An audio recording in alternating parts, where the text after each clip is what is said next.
All right, Todd, here's the best motorcycle roads 2025 plan of attack. Ride hard, Yeah. pack snacks, and let's not try to lose Brad at the gas station again. Our goal at Best Motorcycle Roads is to make your next motorcycle trip the best it can be. The bottom line is it's never too early to start next year's planning, like syncing calendars, right, Todd? Yes, lesson learned, yes. So, yeah, I mean, that's one thing that we got to do soon here is get a hold of everyone's calendars. Yeah. We tried last year. We- It was a valiant attempt, but we Except you kinda guys ran made into some changes. You made changes late and my calendar was already set. I don't know about that. Well, it's up for debate. The first ride was in April. True. So, yeah, so what we're doing, I think, today is just kind of trying to plan a trip with 5 or 6 guys. You know, we kind of got to plan ahead because Mhm. everybody does have things that are going down Yeah, vacations are usually on the calendar by this time. And or getting there, right? yeah. So I think what we're looking to do is maybe just pencil in some things. Mhm. We'll need to send out the calendar stuff again. But I think we're hoping to maybe start things off early May. And last year we started in April because of the eclipse thing. But Mhm. we don't have an early start. Yeah. So we were thinking maybe day ride. You haven't been to the Slimy Crud Run. It's a great start to the season, I think. So it's usually a little cool, but it'll work. Yeah, first Sunday in May, right? Right. It's a May 4th Slimy Crud Run.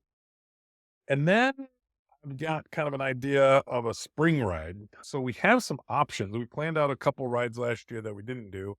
One was the Missouri History Ride. If you remember, there's just a ton of historical Mhm. places in Missouri. And that's episode 25. We talked about that. You can go back and look. But I guess I didn't realize how many Civil War era like monuments, battlegrounds there were in Missouri. So we did it. We talked about that one a lot. We've also talked about Turk loves the Stormy Cromer Hat Company, and that's up in Michigan. Yeah. So we've talked about that as another option in spring.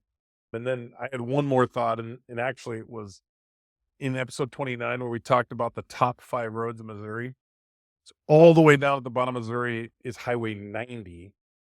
And it is literally like in the furthest southern western corner of Missouri in an appropriately named town, Southwest City, Missouri. Oh, of course. And I mean, it is 5 miles from Arkansas, 5 miles from Oklahoma. Would it be Oklahoma? Yeah, it'd be Oklahoma. Okay. So we're kind of, this one would be basing everything around like a 45-mile road, which is Highway 90. And if you remember, I had to go back and look this, but I couldn't resist to remember this quote.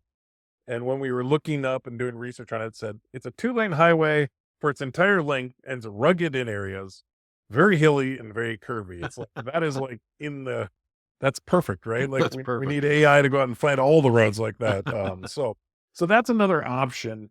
And one of the reasons why that was leaning on that is there's another guy that does a lot of broadcasting, especially in the Goldwing crowds, called Cruise Man. Mhm. He's down in Dallas. So the other thought I had was Turk and I are generally up for a little more writing. I was thinking maybe of hitting Dallas before and then maybe meeting you guys in the southwest corner of Missouri or anyone that wants to go. Yeah, I've got a brother in Dallas, so I might as well right head on. down there So too. that'd be kind of cool. I've always wanted to connect with Cruise Man. He's a fun guy, goof, and has a YouTube channel as well. So I think that's the other thing that we'll talk about later, but it's fun to try to meet some of these people that are in some of these areas. There's another guy rides at the Ozarks a lot. Mhm. And if we can connect with some of those people, it'd just be another way to kind of be more connecting, like we've enjoyed meeting people along the way. And if we can kind of pre-plan a little bit of that could be interesting as well. Yeah, I know Cruiseman is a Goldwing rider. He talks Yeah. about Goldwings, and we both ride Goldwings as well as Brad. And so, yeah, it'd be fun to meet up with him. For sure. We've watched a lot of his episodes for sure. We have. So that's kind of the spring thought. And then for a day ride, we also had episode, I think it was 27 or 8 of that. The top 5 roads of Iowa. Historic Hill Scenic Byway, which is loosely, there's a Highway 2 in the southern part of Iowa that runs from Moravia to Donaldson. And if you remember, this one definitely fits the no chains mantra. There is no fast food restaurants in any of those towns. So this is kind of Amish country for us. And then also where the American Gothic house, which ties into the Grant Wood things we've talked about before. So that's a house or an area down there that would be cool to see. I've never Mhm. seen that house before. No, I have not either. And I think it's pretty easy. This is like 120, 140-mile ride, but then you throw in getting there and getting back, and that's probably that wouldn't be bad day ride as well. So the big ride of the year probably is going to be a fall ride, and that is another trip down to the Tail of the Dragon. For me, I think it would be my fifth. I think it's my trip, and this one's kind of going to be fun, special, and a little bit interesting. I have another friend, Mitch, who hasn't been on any rides with us yet, but he's getting a little older and I think he's thinking about retiring his road bike. So him and I have talked for the last few years, and he wants to ride down to the Tail of the Dragon before he hangs up his official riding boots. So that's kind of interesting. I mean, all of the group of us are definitely not getting any younger. And I'm sure there's going to be a day when any one of us probably decides maybe no more longer trips. So that's going to be interesting. I mean, I know the last time when you and I went, that was one of my favorite trips. And it was only the two of us. Had the rest of the people been there, I think it'd have been even a little more fun. But we did some riding then. So we rode all the way down and saw my friend Mike that had that funky full tobacco barn, if you remember. Yeah. That was cool. And then we rode, I think the only road that we didn't ride that's like one of our favorite roads is the Devil's Triangle. We rode literally every road down there. I know that was episode 4, our Tail of the Dragon episode, which was we talked a lot about that. I think there was a lot of discussion there, but I just remember the road I remember most is that Little Switzerland. If you remember that, that was probably the curviest road I've ever been on. That was great. And the elevation change was just ridiculous. Yeah. And what I remember thinking about when we rode on that road was some of these driveways were, I mean, I don't think I would have rode a motorcycle up some of these driveways. There's a gravel road that was very steep. Yeah. I just remember that as being one of the things like, oh my, that would be tough. And maybe if you got up there riding it down, it might be even worse. Yeah. Because you came out onto a flat road. I mean, it was like, that's really about 12 feet wide. Yeah. Maybe, I'm exaggerating. So I don't know. I mean, I'm excited to ride that ride. At the same time, it's going to be a little bit, I don't want to say sad, but interesting from the perspective of, he's kind of being done riding after that big rides, and he's rode a lot. That guy puts on miles. Like he's rode to Dallas before, and he just kind of just drives from where? Iowa. Oh, okay. Yeah. So, and like one day he'll just hammer it out. So yeah. So that'll be kind of interesting. I mean, I'm excited. I think the plan on that one is to take a little longer. He's got a niece that's down at one of the schools that are down there, wants to see her. And so that'll be an interesting one. I mean, in my opinion, we've pushed that ride too short every single time. Yeah.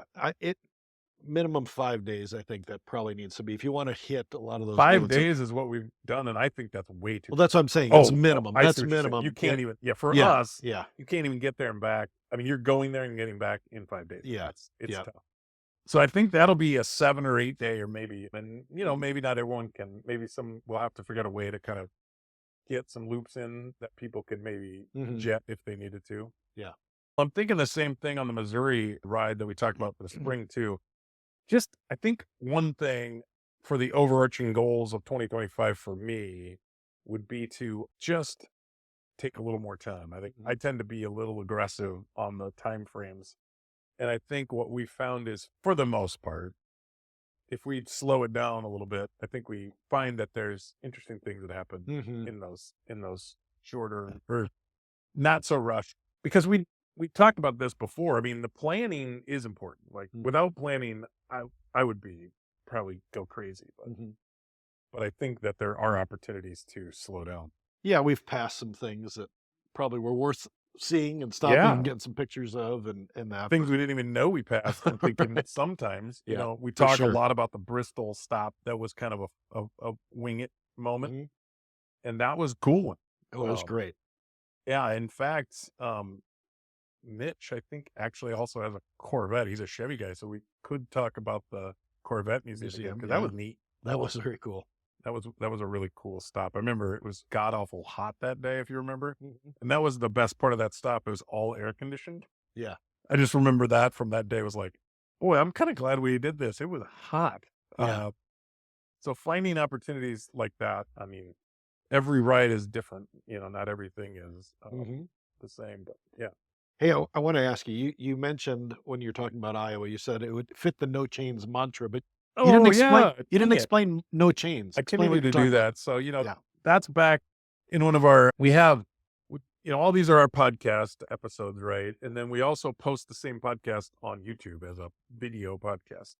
And then we've been doing a few, and I think I've done most of them, but I know that's something that you're going to do as well. But so we have video extras or, interview extras. So one of them, we interviewed John Del Vecchio, who has a really good writing book out there. And we can put a link in the show notes to that. So he's the one that brought up the no chain. He got me on the no chains mantra, if you want to call it that. Just kind of, I guess, thinking about that is we enjoy doing this sporadically. I would say I don't think we like hold our feet to the fire on it, but when we go, especially when we're finding places to eat, we try to eat at places that aren't a chain. And the first time I heard it, I was like, no chain. Yeah. What do you talk like? Do you Chain belt drives, drive belt or drive, what? Yeah, like direct who drive. has What do chains anymore? But no. And then maybe I thought it was like, no riding into the mountains where you have to put chains on the top mountains. But it's a great idea, right? I mean, we've talked about it before, but I mean, you brought up the idea of it's just a good thing for the local, right? I mean, absolutely. Yeah. I mean, not only restaurants, but hotels, find the mom and pop hotels. Sometimes they just have the best stories too. Just great people that know their local area. They're passionate about their local area. They want to tell you about it. And then they keep a lot of history sometimes in those little motels and hotels. And sometimes they've been in the family for generations and generations. And yeah, I just love the idea of no chains. You're just really getting more culture, I think. Yeah. When you, I mean, it does take a little longer to plan, and get all of it. What I love about that is like many of these small, like we talk about the wagon wheel down there in Cuba, Missouri. Yeah. And it's so cool. Like it's cool because they're these little cabins, right? That's one cool. But they also have covered parking, which it's cool. I mean, like, so you park your bikes underneath the awning or whatever. Yeah. And then they have little places we were playing cards out there, like the picnic tables, little fire pit. Yeah. I don't know. Like, I think you're right on the money when you say the stories, the more we've done this kind of thing and talked to more people, that's the parts that we always enjoy the most. So like, I think finding a way to really embrace the no chains piece on all these rides, whether it's a day ride or if it's a multi-day ride, that's going to be good for us because it's just more stories. I mean, I think so. Yeah. Love it. And then I guess at the end of the day, if we don't get enough writing in, we can bookend with the other Slimy Crud Run. It'll give us another chance, and that's always the first Sunday of October. So that's kind of our other thought. And mention again where the Slimy Crud Run is and what it is. Sure, because you just mentioned the name of it. Yeah, great. It's from. I always have to think of this in Leland. It's in Leland, Wisconsin, is where you go. Pine Bluff, Wisconsin to Leland, Wisconsin. And it's just this thing that started in the 70s. And it was started by some guys that just like to ride. They didn't want to get advertisers. They didn't want to get sponsors. This guy, and I should know his name, and I don't remember it.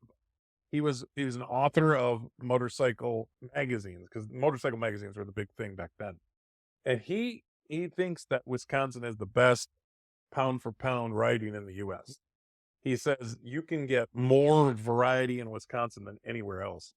And he's definitely, not, I don't think he's wrong. He's not wrong. Yeah, is there one or two roads that are better? But his point is the collection of roads that are in Wisconsin are amazing.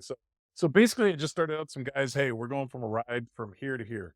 And it just no advertising. They don't send anything out. They have a bad Facebook page and a bad website. And it just shows up. And my favorite part about it is that there are so many. I always say, whatever bike you want to look at, they will be there. And it's everything. So somebody will bought the brand new, whatever the newest thing out is. And it's dual sports to sport bikes, to cruisers, to Harleys, to everything under the sun. Old bikes, every old bike, Triumphs and all that stuff. It's just insane. So yeah, I mean, it's just a fun thing. If you find yourself able to get to Wisconsin the first weekend of May, first Sunday of May, first Sunday of October, you really should check it out. And it's just all walks of life. There's no time. You get there. Yeah. every bike on both these towns are just full of motorcycles. And it's just fun. Yeah. And it's not like there's a planned ride. No There's plans, no routes, there's no no plans. road, Yeah. It's just, nothing. people just get together. Yeah, and then And it's a bookend on the riding season, right? I mean, that's how more or less, like yeah. they celebrate the start of the riding Yep. season in May and the end of the riding season of October. Yeah, more or less. I Yeah. mean, there's some LD long distance riders that have a little bit wider thing that they Sure. ride, Yeah. but this is really kind of just kind of says, hey, season started, hey, the season's ended. Mhm. There's so many bikes, it's unbelievable. And it is fun to have the mesh intercoms on that day because you'll run into more people. Sometimes they know you're listening and sometimes they don't. So that's kind Yeah. of fun too. Yeah. I remember last year when we were there was a boyfriend, girlfriend that were riding, and clearly they were not enjoying the day. They were really arguing about like, just slow down. You know, it was funny. So yeah. So yeah, that's kind of the plan. We need to get that calendar on the move, and Mhm. I think 2025 will be a good year for us. Yep. This is a section we call the Toolkit. We share motorcycle gear review, and other riding tips. So with the Toolkit, I thought of three things, I think, or I had one and you had a couple, I guess, of things that kind of go along with this. And I want to really work harder on, camera mounts. We use a lot of RAM mounts, and one of the things I'm trying to do is kind of get a little bit better experience on that. Hopefully I'll work harder on getting the cameras mounted and recorded. Um, trying to make this easy is the thing. I mean, like when you get off the bike, you don't have to be maintenance mode, right? Mhm. So, I mean, I do have the permanent mount cameras on that run all the time. Those are handy, but they're just not as good as like the GoPro's quality. So, trying to find that balance for me this year is a good place. But RAM mounts is what we use now, and hopefully find some better options. So, if anybody has me, please speak up. Yeah. And I know for myself, a plan of attack, thinking ahead to 2025, I want to get some TPMS sensors. Yeah. My tires, I haven't had those yet. And Yeah. it'd be nice rather than me having to lay on the ground. To Well, get that's what I was going to say. We're admittedly old, and that does suck. I mean, like, I remember one of the last trips, for me, I pretty much am not going to be able to get down and squat and find by the time we have all the gear on for sure. Yeah. So I end up on the ground, which is fine. I don't mind that part, but more than one time we've seen where we've been low pressure. Yeah. I didn't and that's know. just bad. I mean, it's not safe. Yeah. To the point of, ruining a tire. So like, it's a good thing to keep those pressures up. And it varies so much. I mean, I know when we rode out west and in Montana, both my tires changed overnight with just, it was altitude and, temperature. Temperature. Yeah. Big difference. Yeah. Too. So Yeah. And I always check before I go on a long trip, but I don't check in between on my The small. dailies. So Yeah. yeah. So I need to get that. And then the other thing I'd like to do is my bike is at 22 years at this point, Yeah. 22 years old, and the seat that's on it is 22 years old. So it's broken down a little bit. The foam isn't Yeah. where it should be. And for long trips, I'm feeling some pain. So I don't know if I want to spend $1,500 on a 22-year-old bike, buying Yeah. a really high-end seat, but I'm probably going to look around on the internet, see if anybody has something, a high-end seat maybe that's used, or the bike got totaled, or this. And you've never been uncomfortable on the stock seat, have you? Like, not necessarily. Just more recently I haven't, so I Well, bought an air pad for right. it. But yeah, so no, I could just put a new stock seat on it. Yeah. If And I could find one. That's a pretty wide range, I think, that fit the bike. So Yeah. that'll be interesting as well. Yeah, Yeah. because I think my bike, 2002 Honda Goldwing, Mhm. threw up maybe 2016 or 2017. Yeah. Probably is about the same For seat. sure through 2010, 100%. Yeah, I mean, that's the same Yeah. body style and everything, but I don't think they changed the rear ends. I think they only changed Prob- the front a little bit. yeah, Yeah. So I think I can find something used. Yeah. If you like the podcast today, please like, subscribe, and sign up for BMR Rider Alerts. It's our way of keeping you in the loop, and we promise no spam. Keep the spirit of adventure alive, and remember, bikes, friends, and endless roads, the stories ride forever. Take care.